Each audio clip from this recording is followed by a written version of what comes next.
Salut, ça va bien, j'espère. Moi, je vais bien par la grâce de Dieu. Je continue donc avec la réponse aux critiques de l'Église catholique. J'avais entamé l'introduction la dernière fois et je veux finir l'introduction aujourd'hui et commencer avec la première critique, je pense bien, qui porte sur l'idolâtrie. Donc, les avertissements, qui est la fin de l'introduction, il dit « Seules les questions doctrinales relatives au catholicisme seront examinées dans ce document. Celui-ci n'aborde donc pas les questions concernant la foi commune à tous les chrétiens, telles que les questions sur la Trinité, la divinité du Christ, la résurrection, etc. Nous y répondrons dans d'autres documents. » Donc en gros, il dit il va répondre seulement aux questions qui sont propres à la doctrine catholique, parce que par exemple la Trinité, c'est quelque chose qui est par exemple, moi je crois en la Trinité. Je crois que Dieu est Père, Fils et Saint-Esprit, par exemple. Ou la divinité du Christ, par exemple. Si un témoin de Jéhovah peut-être critique un catholique, il va lui dire, il va critiquer la divinité de Christ. Mais en fait, ce ne sera pas un truc qui sera propre aux catholiques. Parce que s'il critique un autre, un protestant, un baptiste et tout, il faut aussi critiquer la divinité de Christ. Moi, je crois que Christ est Dieu. Donc, dans le document, si en fait, il va se limiter en fait à répondre aux critiques qui sont propres au dogme catholique. Nous nous référerons à la parole de Dieu autant que possible, vu que les critiques se réclament toutes de la Bible, reconnue comme la seule et unique autorité par les autres dénominations chrétiennes. Donc une fois de plus, il avoue, comme je disais dans la première partie, que pour eux les catholiques, la seule source d'autorité concernant la pratique de la foi chrétienne n'est pas la Bible. Et donc comme il sait que c'est ce que les autres dénominations croient, il va dans ce document essayer autant que possible de se limiter à la Bible pour justifier en fait leur pratique, ce qu'ils pratiquent. Je réitère donc que pour moi le truc c'est, si tu vas prendre notre document hors de la Bible pour justifier ta pratique, il faudrait que la pratique que tu es en train de faire ne s'oppose pas à quelque chose qu'on a compris déjà en lisant seulement la Bible. Parce que si ton document extra-biblique est de la vérité, ça devrait cadrer avec la Bible qui est aussi de la vérité. Il dit, mais il serait naïf de croire que même avec cette brochure, on arrivera à convaincre nos interlocuteurs. Ceux-ci nous demandent toujours, est-ce dans la Bible? En effet. Et la question n'est pas est-ce dans la Bible, parce que il n'y a pas un commandement qui dit tu ne prendras pas l'avion, ou tu prendras l'avion. On ne parle pas de l'avion dans la Bible, mais nous savons que l'avion n'est pas un problème pour Dieu. Prendre l'avion n'est pas un problème pour Dieu. Donc l'idée c'est de dire que quoi? Tout principe, il n'y a pas en fait de la microbiologie dans la Bible. On n'a pas dit dans la Bible que c'est le plasmodium qui couvre le paludisme, par exemple. Mais je sais que c'est vrai, sans que ce ne soit dans la Bible, parce que ça ne s'oppose à aucun principe biblique. Le problème, c'est que souvent, ces pratiques qu'ils ont, en fait, vont s'opposer au principe biblique, en fait. Et c'est là que le problème sort. Le problème n'est pas vraiment que ce soit dans la Bible ou pas. Le problème, c'est que ça s'oppose à ce que la Bible dit. Parce que si la Bible est la vérité, tout ce qui va s'opposer à la Bible sera le mensonge, aussi simple que ça. Bon, or la doctrine et les pratiques catholiques ne se justifient pas seulement avec la Bible. Dans ce cas, il y aurait moins de discussions. Donc il avoue en effet que la Bible n'est pas suffisante pour justifier en fait ce qu'ils font. Et c'est tout le problème en fait. Or elle nous provient de la Bible comprise, vécue et explicitée dans l'Église catholique qui se veut fidèle à la grande tradition apostolique. Donc voilà. La ressource extra-biblique, c'est la tradition apostolique, qui bizarrement va s'opposer à l'enseignement des apôtres dans la Bible. Ce qui est bizarre. Bien des versets bibliques sont susceptibles d'interprétations diverses. Qu'on ne se fasse donc pas d'illusions. Lorsque chacun est convaincu de sa doctrine, de son Église et de son interprétation de la Bible, il faut beaucoup de temps et de dialogue fraternel pour établir la compréhension mutuelle. Donc il dit, dans tous les cas, plusieurs choses dans la Bible sont sujettes à interprétation et vont être interprétées différemment selon les églises. Donc, les catholiques, eux, en fait, pour venir interpréter ces choses qui sont sujettes à interprétation, ils font appel à la tradition apostolique, n'est-ce pas? Le problème, c'est que ça, c'est un strawman argument. Ça veut dire quoi? Le problème n'est pas... les critiques souvent qu'on soulève concernant l'Église catholique ne sont pas toujours, ou bien généralement, sur des textes sujets à interprétation. Par exemple, si l'apôtre Paul dit un évêque en fait doit être marié d'une femme, il n'y a pas d'interprétation, c'est quelque chose qui est vraiment simple, clair, littéral. Ce n'est pas un sujet, ce n'est pas un texte symbolique, prophétique, imagé, c'est littéral. L'évêque doit être marié d'une seule femme. Si tu viens me dire maintenant que tu as réussi à trouver un cas de figure où vraiment l'évêque ne doit pas être marié, ne doit pas être marié du tout, en fait, c'est ça le problème qui se pose.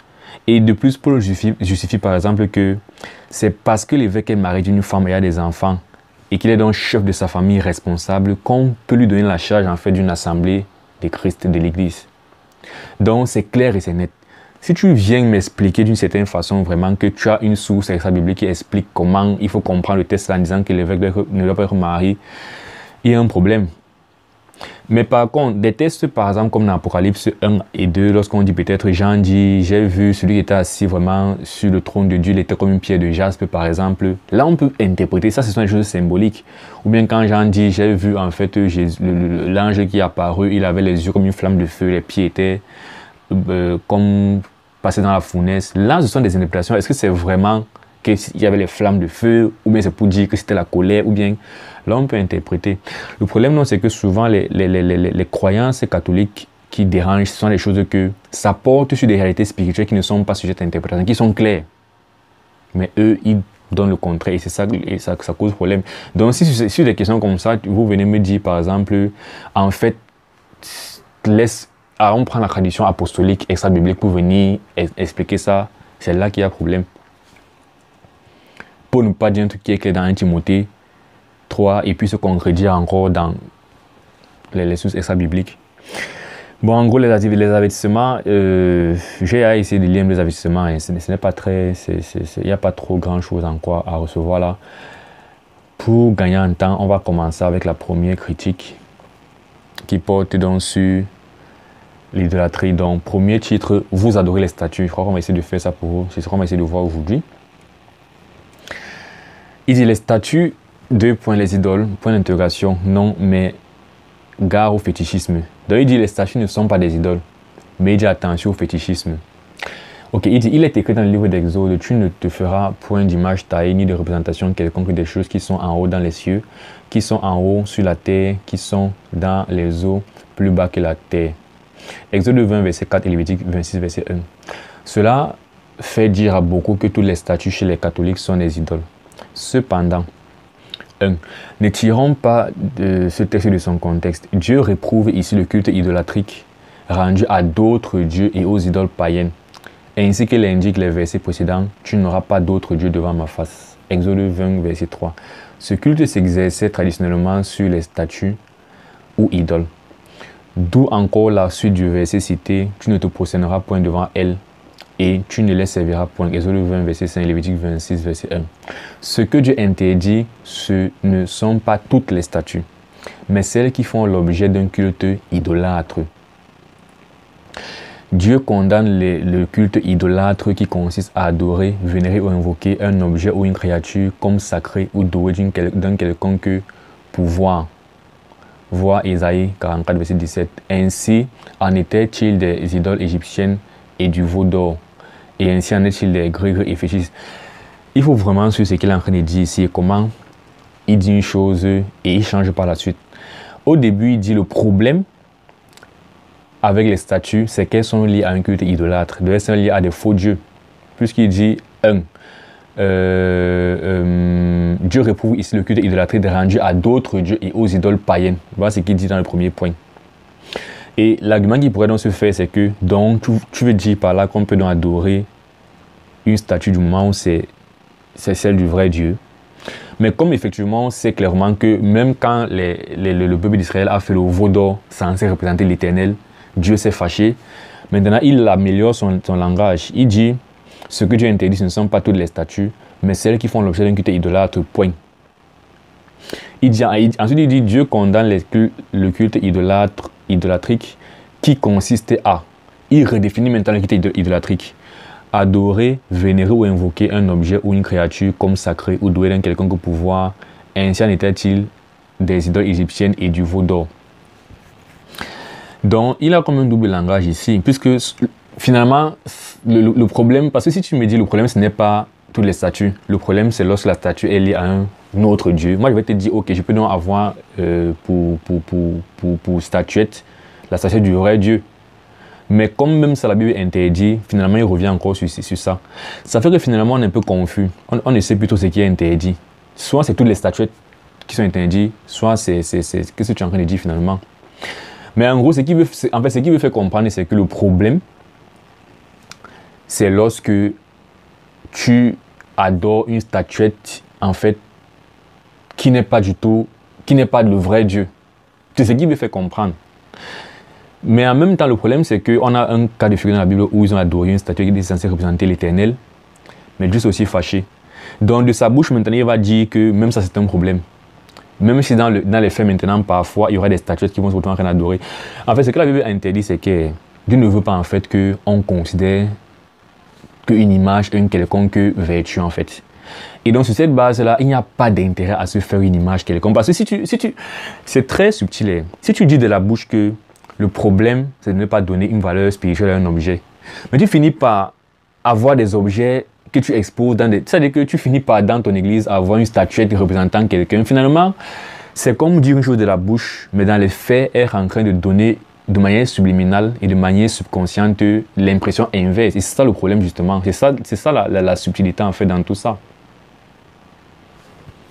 Parce que si toute personne normale qui a justement compris que, ok, Dieu ne veut pas, en fait, qu'on donne une certaine importance à des images, ne va jamais réfléchir et se dire, je peux quand même faire l'image de quelqu'un juste comme ça pour rien, puisque je ne sais pas si on se comprend. En réalité, Dieu aurait pu clairement dire, n'est-ce pas, ok, faites seulement une image de l'Éternel et pas des autres dieux. Mais si même de l'Éternel, Dieu ne veut pas qu'on fasse une image, à plus forte raison, quel serait l'intérêt ou le sens de faire une image d'un saint, par exemple? Même si ce n'est pas pour adorer ou bien pour prier devant ça, mais quel serait l'intérêt de faire cette image-là? Sinon, de donner justement cette impression-là que cette image a une importance. Et c'est ce qui finit par être pratique. Je me rappelle là-bas au pays, il y a un endroit qu'on appelle Carrefour 3 statues, où c'est vers Olezois, où tu vois, il y a une statue de Marie là-bas avec, je ne sais plus trop, c'est Jésus, et les gens se placent devant ça et prient. Et c'est un truc que l'église, justement, catholique a implanté là-bas, et ils savent que les gens se placent. C'est-à-dire que c'est ça, en fait, qui dérange, c'est que d'où vient cet intérêt, ce besoin d'avoir une statuette dans l'église, dans des endroits de prière. Tu viens de déposer une statuette. C'est ça la subtilité, en fait. Donc tu peux bien dire ici, avec un double langage, que le problème, ce n'est pas toutes les statuettes. Le problème, c'est qu'il ne faut pas donner l'importance à la statuette. Mais dans les faits, on a l'impression que tu donnes l'importance à la statuette parce que tu prends une statuette, tu la déposes dans un lieu de prière. Et le pire, c'est que ce n'est même pas une statuette de l'Éternel, c'est une statuette d'une personne. Justement parce que l'Éternel même ne veut pas qu'on mette sa statuette à lui-même, une image de lui-même dans un lieu de prière. À plus forte raison, comment est-ce qu'il ne voudrait pas qu'on mette la statuette d'un saint ou de Marie dans un lieu de prière? 2. Mais Dieu n'interdit pas tous les statues. Il dit la preuve. Dans la même Bible, il est prescrit certaines représentations. Il prescrit certaines représentations aux statues. Ah bon, ok. Ainsi, les 2 chérubins égale ange. Ah non. Sur l'âge de l'Alliance, Exode 25, 10 à 2, ou le serpent d'airain au désert, Nombre 21. Les Israélites devaient même regarder celui-ci et non l'adorer pour être sauvés de la morsure des serpents. Cette effigie de serpent était la préfiguration de Christ crucifié qui sauve du péché. Donc tu viens donc de... Écoutez bien son argument. Il dit la preuve dans la Bible, dans la preuve que Dieu n'interdit pas tous les statues, c'est que dans la Bible, il prescrit certaines représentations aux statues. Ainsi, les 2 chérubins égale ange, en or sur l'arche de l'Alliance, ou le serpent d'airain au désert, Nombre 21. Les Israélites, ok, prenons d'abord les 2 chérubins. Oui, dans l'arche de l'Alliance, en fait, il y avait les 2 chérubins qui devaient se regarder face à face, n'est-ce pas? Et au milieu, il y avait le propitiatoire. Les 2 chérubins, en fait, c'est tellement différent de ce qui se fait. Les 2 chérubins, en fait, je ne sais pas comment expliquer ça. Les 2 chérubins, en fait, représentent le fait que l'arche de l'Alliance, en fait, c'est la présence de Dieu. Et dans les psaumes de David, vous allez voir plusieurs reprises, on va dire l'Éternel, en fait, est descendu, en fait, il était sur les chérubins. En fait, les 2 chérubins veulent seulement représenter que ici, en fait, cette chose-ci, en fait, représente la présence de Dieu. C'est ça que tu as 2 chérubins qui se regardent face à face et au milieu d'eux, en fait, il y a le propitiatoire, qui est l'endroit où on dépose le sang. Et ça ne s'arrête pas là. Pareil, il prend ensuite l'image du serpent d'airain, n'est-ce pas, que Moïse avait élevé dans le désert pour que quand la plaie était en train de brûler le peuple, il fallait que le peuple regarde en fait au serpent d'airain, n'est-ce pas. Et ça préfigurait effectivement Jésus, parce que même dans Jean, je crois, dans les évangiles, Jésus a dit, de même que Moïse éleva le serpent dans le désert, le Fils de l'homme sera élevé. Donc, voilà. Ce qu'il faut donc comprendre, c'est que ce sont des images qui préfiguraient en fait quelque chose de spirituel.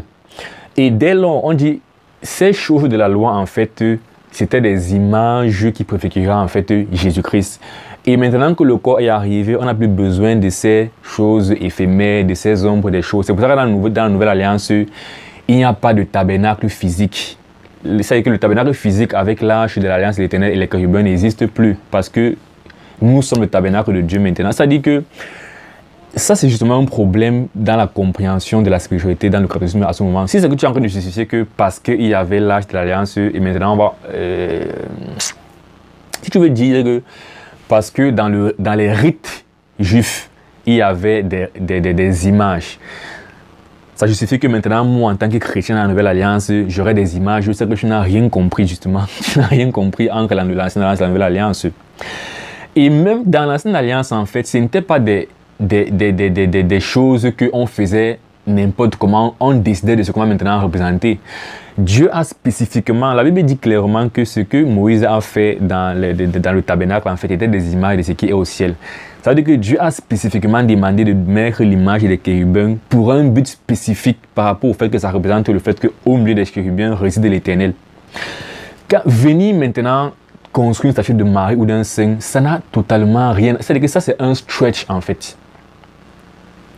Donc, et l'impact même, ou bien l'importance qu'on accorde justement à ces chérubins dans l'Ancien Testament, ça n'a rien à voir avec l'importance qu'on voit en fait dans le culte catholique aujourd'hui. Et l'autre chose, c'est de dire que quoi? Ce bâton justement que Moïse avait fait des miracles avec là, bon, laissons le serpent d'airain, mais si on prend par exemple le bâton que Moïse bref, le bâton, la verge en fait du roi d'Aaron, c'est un truc que c'était une sorte de symbole dans le peuple juif. Mais plus tard, il y a un roi en fait qui a pris le bâton là, qui a cassé, qui a jeté, parce qu'il s'est rendu compte justement que le peuple d'Israël commençait à mettre trop d'importance sur ce bâton qui n'était qu'un bâton en fait. Donc ce qu'il veut dire, c'est que quoi? Le fait qu'il y ait eu les statuettes des anges en fait n'a rien à voir avec le fait qu'aujourd'hui, dans la Nouvelle Alliance, dans la maison de Dieu, il y a une statuette. Parce que dans le Nouveau Testament, justement, toutes ces choses qui étaient des figures ont pris tout le sens en Jésus-Christ. Donc, il n'y a plus d'intérêt à voir encore physiquement ces représentations qui étaient que des images de Jésus-Christ ou bien de la présence de Dieu finalement. Donc, il dit ces statues sont prescrites par Dieu et elles ne sont évidemment pas des idoles adorées. Elles sont prescrites comme des signes de la présence. Voilà, merci. Ces statues sont prescrites par Dieu et elles sont évidemment pas des idoles adorées. Elles sont prescrites comme des signes de la présence protectrice et salvatrice de Dieu destinés à éveiller la foi et la confiance des Israélites. Dieu n'est pas à avoir des signes. Ainsi, dans les actes des apôtres, Dieu faisait des miracles extraordinaires par les mains de Paul au point qu'on appliquait sur les malades les linges ou les mouchoirs qui avaient touché son corps. Et les maladies les quittaient et les esprits malins sortaient. Acte 19, 11 à 12. En regard de ces textes, on sera donc plus modéré avant de dénoncer les reliques des saints, quoiqu'il y eût parfois abus de leur égard. Il dit clairement que ces statues sont prescrites par Dieu et elles ne sont évidemment pas des idoles adorées. Donc, première chose, c'est effectivement de dire que ces statues, et quand il dit ces statues, il ne faut pas qu'il nous embrouille. Il a parlé de quelque chose de spécifique dans l'Ancienne Alliance. La seule chose qu'on voit dans l'Ancienne Alliance, ce sont les chérubins. C'est la seule chose qu'on voit comme étant un truc qui fait partie qui est dans leur, même pas dans leur culte. Les statues restaient dans le propitiatoire, dans le lieu très saint, où le souverain sacrificateur seul entrait pour faire l'aspersion du sang du propitiatoire. Donc c'est pas un truc que dans la pratique juive en général, dans leur façon de faire, il y avait tout le temps devant eux les statuettes qu'ils voyaient. Non. Donc ça c'est un gros stretch parce qu'il vient de parler des deux chérubins. Voilà, seul exemple qu'il a donné, les deux chérubins. Et il prend un incident une fois où Moïse a fait un serpent d'airain. C'est un symbole comme ça en passant pour généraliser et dire ces statues sont prescrites par Dieu et elles ne sont évidemment pas des idoles adorées. Ça veut dire que non, ce n'est pas comme si en général Dieu a vraiment... Mais en fait, je ne sais pas si vous voyez ce qu'il est en train de faire, mais moi, je ne suis pas convaincu par cette argumentation-ci. C'est-à-dire, mais et puis il dit quoi? Il dit, elles sont presque comme des signes de la présence protectrice et salvatrice de Dieu. Question, la statue de Marie, quel est le rapport entre une statue de Marie et la présence salvatrice de Dieu? Parce que comme il est en train de dire, le propitiatoire, et ce n'est même pas la statue qui fait la présence salvatrice de Dieu, c'est l'arche de l'alliance en fait qui fait la présence de Dieu. Et dans l'arche de l'alliance, justement, tu as les deux statuettes qui se regardent face à face, et au milieu d'eux, le lieu qu'on appelle le propitiatoire. C'est ça en fait qui fait la présence de Dieu. L'arche, c'est tout l'arche de l'alliance qui représente que Dieu est au milieu de vous. Donc, le peuple d'Israël, à aucun moment, il disait, comme il y a les anges, comme il y a l'image des anges là, Dieu avec nous. Non, c'était l'arche de l'alliance, représentant la personne de Dieu avec nous. Donc, c'est si vous voyez la différence entre l'arche de l'alliance, dans laquelle il y a deux bonhommes qui sont des anges, et le fait que dans une église, en fait, il y a une statuette de Marie, il y a une image de Jésus, il y a une photo de Jésus ou une statuette de Jésus, Et maintenant, si on prend le parallèle, il dit clairement qu'elles sont prescrites comme des signes de la présence protectrice et salvatrice de Dieu. Et je comprends donc que dans cette alliance, ok, l'arche de l'alliance de l'Éternel, c'est la présence de Dieu. On est d'accord. L'arche de l'alliance, c'est la présence, parce que l'arche de l'alliance représente Dieu, ça représente sa parole, parce que dans l'arche de l'alliance aussi, il y avait la loi, n'est-ce pas? Donc ça représente la parole de Dieu, ça représente la personne de Dieu. Ok. Mais maintenant, dans le Nouveau Testament, tu peux maintenant me dire que dans l'église protestante, dans une église catholique, pardon, quand je vais voir la statue de Marie, ça doit me faire penser à la présence salvatrice de Dieu d'une certaine façon, ou la statue d'un saint, etc. Non. Non, l'argument, c'est vraiment... Conclusion, dans l'église catholique, il en va exactement comme dans la Bible. Les statues ou images sont seulement des signes ou symboles pour notre foi. Notre foi. En gros, tu as réussi à contenir pour dire finalement que tu as foi alors à Marie finalement. Bah, si tu as une statue de Marie, tu as une statuette des saints, je comprends donc que ta foi, parce que même si on finit par admettre qu'il y avait une statuette de Dieu, même en personne dans l'âge de l'Alliance, je comprendrais que la statuette de Dieu fait représenter ma foi en la personne de Dieu. Le problème va toujours demeurer, c'est de dire que quoi? Tu veux me dire aujourd'hui que quand tu vois Marie là, quelque part, il y a une sorte de foi. Tu as foi en Marie ou tu as foi en un saint. Ok, ta foi c'est dans une toute autre entité que Dieu et qui est même déjà mort. Le problème va persister. Il dit dans l'église catholique, il en va exactement comme dans la Bible. Les statues ou images sont seulement des signes ou symboles de notre foi. Elles ne font l'objet d'aucune adoration. Il est absurde de prétendre que les catholiques les adorent comme le feraient de vulgaires païens primitifs. Cela démontre une complète méconnaissance de la foi catholique et des passages bibliques où Dieu prescrit certaines représentations ou statues. Waouh! Vous voyez le sketch. C'est maintenant devenu une prescription. Vraiment, je vais finir avec le point ci. Voilà ce qui se passe. Dieu dit à Moïse, construis l'arche de la tente d'assignation, la tente de rendez-vous. Dans cette tente-là, en fait, il y aura une salle qu'on appelle le lieu très saint. Dans le lieu très saint, il y aura une table sur laquelle il y aura deux anges, deux chérubins qui se regarderont en face. Au milieu d'eux, il y aura ce qu'on appelle le propitiatoire. Et tu mettras encore à côté la table de l'alliance, les commandements, n'est-ce pas? Tu mettras la verge d'Aaron. Ça représente ce qu'on appelle en fait l'arche de l'alliance de l'Éternel, n'est-ce pas? Et le sacrificateur viendra une fois par an pour mettre au milieu des chérubins en fait le sang, n'est-ce pas, de l'agneau qui représente en fait le sang de Jésus-Christ, n'est-ce pas, qui est amené devant Dieu pour le pardon du peuple, n'est-ce pas? Voilà la seule chose qui a trait à une représentation imagée qui est dans l'Ancien Testament. Ce n'est pas quelque chose en fait qui était au milieu du peuple juif dans leur culte, non. C'est un endroit, c'est comme une image que Dieu a mis dans une place secrète où une seule personne entre une fois par an, le souverain sacrificateur, apporter le sang. Et tout ça représente quoi? La présence parfaite de Dieu. Le fait que Dieu réside sur les chérubins en quelque sorte, n'est-ce pas? Dans le Nouveau Testament, tout ça renvoie à quoi? Au fait que Jésus-Christ en fait, n'est-ce pas? Ce lieu très saint là, n'est-ce pas? Où le souverain sacrificateur entre une fois par an deviendra accessible à tous les chrétiens qui auront la foi en Jésus-Christ dans le Nouveau Testament. Et ils seront dans la présence parfaite de Dieu par la foi, par l'espérance en Jésus-Christ. Il n'y a pas de raison à ce que dans le Nouveau Testament, tu nous ramènes encore à des choses qui sont physiques qui sont imagées, puisque une fois que j'ai eu la foi en Jésus-Christ, en fait, tout ce que c'était censé représenter, en fait, s'applique dans ma vie, dans mon cœur. Première chose. Seconde chose, ça ne veut pas dire que, ou bien même s'il fallait dire que l'âge de l'Alliance de l'Éternel physique là était une sorte de stimulant pour la foi du peuple juif.